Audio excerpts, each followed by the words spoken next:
Cantik sungguh sinar mentari, cahayanya terang menyuluh buana.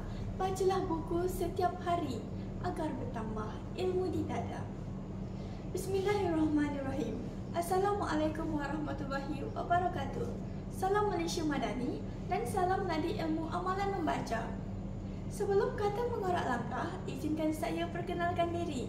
Nama diberi Puteri Damiel Farhana binti Megat Muhammad Asri, pelajar tingkatan 4 dari Sekolah Menengah Kebangsaan Seri Tualang atau lebih dikenali dengan nama Semestu. Kod sekolah saya ialah CEA 7067.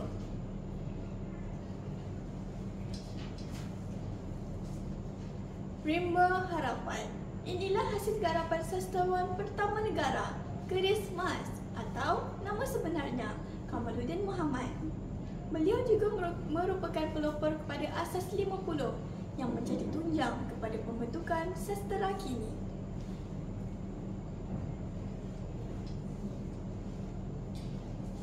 Harapan menjadi senjata berkesan untuk perjuangan menuntut keadilan dan kemerdekaan.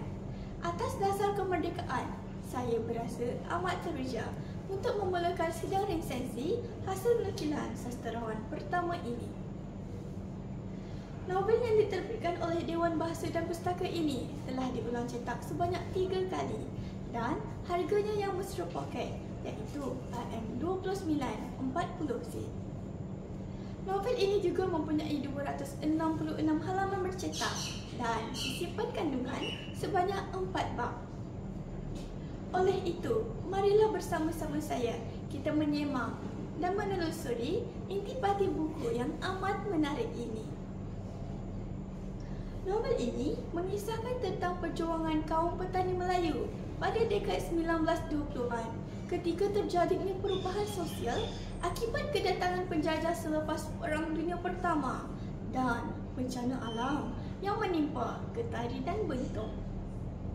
Tokoh utama di dalam novel ini iaitu Pak Kia berpendirian teguh ingin mengekalkan tanah warisannya daripada dijarah oleh penjajah untuk dijadikan lombok biji timah. Namun, pendapat adiknya berbanding terbalik dengan dirinya. Saidi sedar bahawa masyarakat Melayu perlu mengubah cara fikiran dan hidup mereka dari terus dibelenggu kemiskinan dan ketinggalan zaman. Dunia semakin berubah, orang Melayu juga harus berubah. Tiada pilihan lain, Pak Kia terpaksa menjual tanahnya kepada Tuan Pekock dan menyertai sekumpulan warga desa untuk meneroka hutan di Canda Baik bagi memulakan harapan baharu. Pada hemat saya, konflik antara dua beradik ini jelas menunjukkan perjuangan identiti masyarakat Melayu antara dilema untuk memperjuangkan tanah warisan dan bangsa atau perlu beradaptasi dengan kemodenan bagi tujuan kemajuan hidup.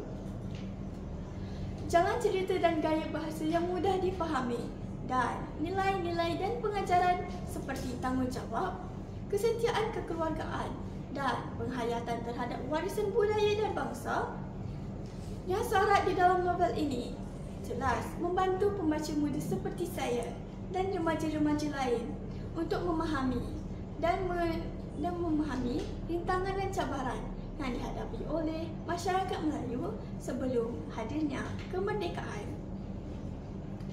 Pada pandangan saya, ilustrasi dari kulit buku ini jelas menggambarkan jalan cerita yang dihasilkan. Wajah lesu dan tidak bermayu Pak Kia jelas menunjukkan kegusaran hidup dan kekangan hidup masyarakat Melayu suatu ketika dahulu.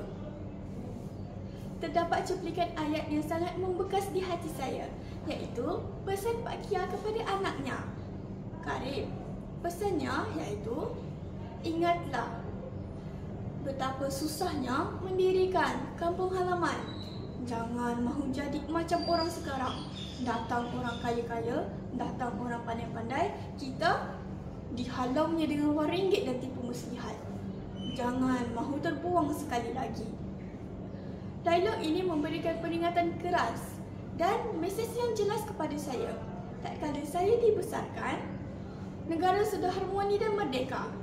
Infrastruktur juga sudah lengkap dan kemudahan prasarana telah tersedia. Konklusinya, setiap cabaran pasti ada solusinya. Kerana harapan menjadi penyuluh kepada jalan rimba yang penuh dengan onak dan duri. Justru, apa ditunggu lagi? Marilah bersama-sama saya kita mengapresiasi karya sastrawan terbilang ini demi kemajadian generasi Madani. Sekian, Assalamualaikum warahmatullahi wabarakatuh.